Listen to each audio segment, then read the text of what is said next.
با ریزش‌های سنگینی که توی بازار کریپتو پیش میاد چجوری باید رفتار کنیم و چجوری خودمون رو مسئول کنیم در مقابل این ریزش‌ها.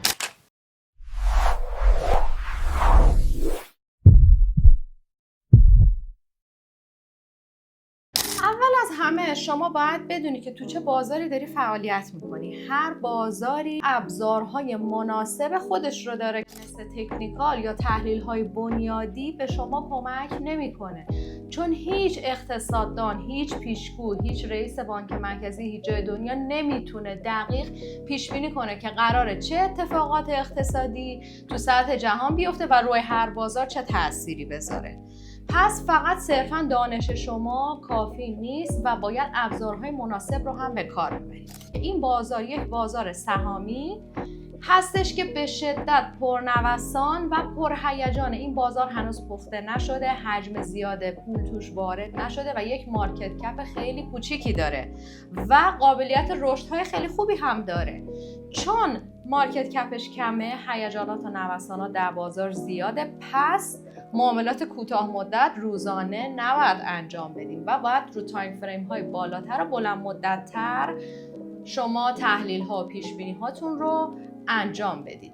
مهمترین کوینی که داریم بیت کوین هست که پرچمدار این بازار هست و من توصیه میکنم مخصوصا برای تازه کارها فقط روی این کوین برید سرمایه گذاری کنید و قید آلت کوین ها رو هم بزنید. حتی برای سرمایه گذارهای حرفه‌ای هم آلت کوین ها رو خیلی توصیه نمیکنم. نهایت 1% خیلی کمی از کل پورتفوی کریپتوتون رو میتونید اختصاص بدید به اتریوم. برید روی نمودار این ریزش اخیری که بیت داشته رو بررسی کنید و فکر نکنید مربوط به این تاریخیه که الان داره این ویدیو منتشر میشه. این ریزش ها همیشه در طول تاریخ بوده تا بیت یه ذره ریخته آلتا ببینیم چه اتفاقی میفته براشون. خب بریم سراغ ریزش آلت کوین هایی که به تازگی اتفاق افتاده که باز هم تاکید میکنم این تاریخ فقط مربوط به الان نیست، در آینده هم این ریزش ها رو خواهیم داشت. در گذشته هم داشتیم. جدیدترین ریزشی بوده که برای بیت رخ داده 10 اکتبر 2025 هست. من میخوام فقط کندل همون یک روز که بازار کرش شده تو انواع آلتا براتون بررسی کنم. ببینید الان اینجا ریپل هست، ببینید 44% فقط ریپل ریخته. بایننس اسمارت چین بی ام بی خودمون، میگم بایننس ببخشید کوین بی ام بی منظورمه، بی ام بی خودمون 32% ریخته که یکی از کوین های خوبم هستش.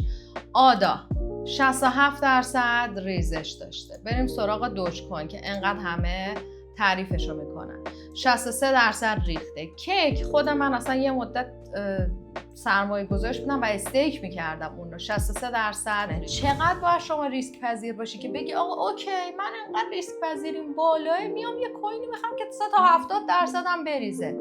اصلا منطق نداره، مگر اینکه چند 10 میلیون دلار شما سرمایت باشه. مثلا بگی من به اندازه کافی ملک دارم، به اندازه کافی طلا دارم، به اندازه کافی پول نقد پشتوانم باشه دارم، 5% رو میخوام ریسکی عمل کنم. روی آلت کوین ها سرمایه گذاری کن و از این بدتر شت کوین ها که منطق واقعا نداره. همچین بازاری باید چیکار کنیم؟ تا اینجا که فهمیدیم قید آلت کوین ها رو باید بزنیم. یه دونه بیت کوین میمونه، بعد از بیت کوین یه آلت که فقط میشه روش سرمایه گذاری کرد، اونم به مقدار محدود، اتریومه. این بازار با بازارهای دیگه خیلی متفاوته، مثل بازار بورس و فارکس نیست و تحلیل پذیریش متفاوته و باید از ابزارهای مناسب توی این بازار استفاده کنید. حالا شما 2 حالت بیشتر ندارید توی فعالیتتون تو این بازار، یا سرمایه گذار بلند مدت هستین یا نوسانگیر هستید.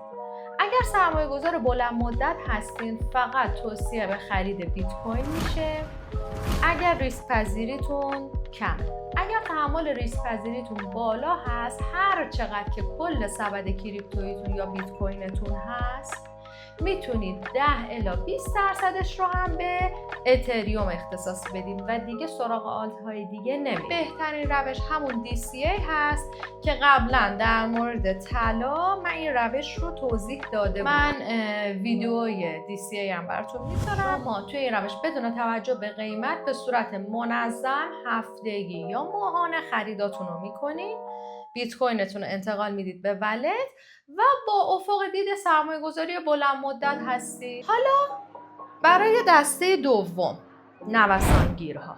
اگر میخواید نوسان بگیرید، همش بدونید نوسانگیری روزانه و ساعتی و حتی هفتگی هم خیلی توی این بازار فعلا جوابگو نیست، چون مارکت کپش خیلی ضعیفه. از ابزارهای مشتقه استفاده میکنیم. بهترین ابزار مشتقه‌ای که توی این بازار الان حجم‌های خوبی داره میخوره و قابل تحلیل هست، آپشن هستش.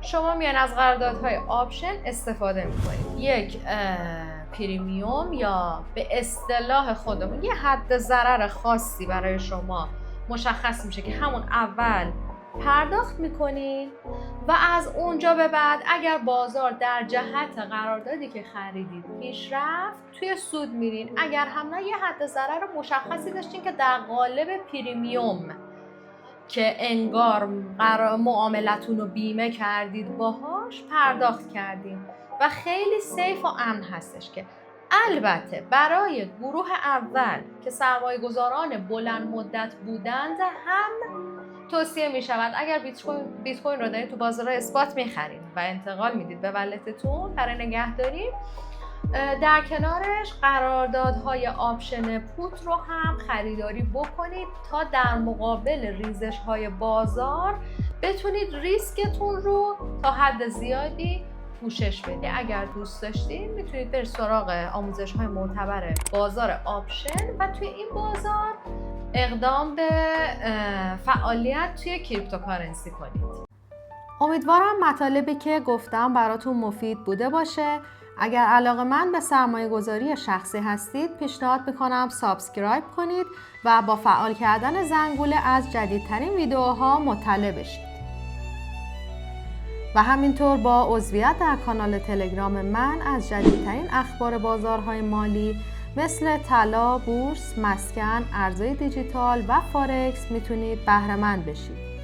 لینک کانال تلگرام در بخش توضیحات همین ویدیو و همینطور صفحه اول کانال یوتیوب من موجوده.